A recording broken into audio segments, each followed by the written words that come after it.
hapo tunapopata. Naanza hapo ndo tunaanza. Hapo tunapoanzia.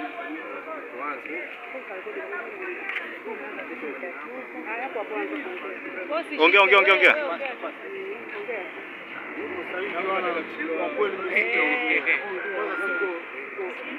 siko vizuri kwa sasa. Kipi ambacho wewe unafanya? Kwa nini haupo vizuri?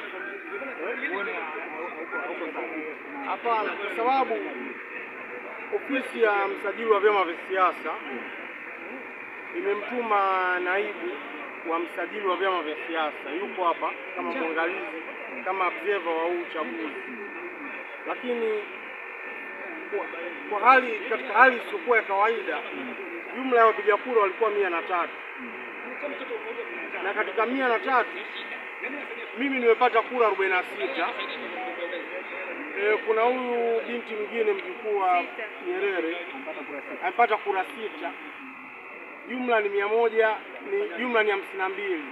Alafu yule mzee wa Mugira anapata kura 52, jumla ni 104, wakati jumla wapiga kura ni 103. Na tulipewa taarifa mapema kwamba kuna mamluki wameingizwa.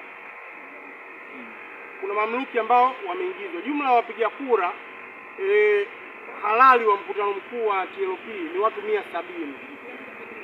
Katika watu 170 leo yule ambaye ni mgombea na bado hakujiuzuru nafasi yake ya katibu mkuu ambaye naye ni mgombea akatangaza wapo watu 183, ikiwa ni ongezeko la watu 13, ambao hawa ndio haswa ambao wameenda wakampigia kura yule mzee.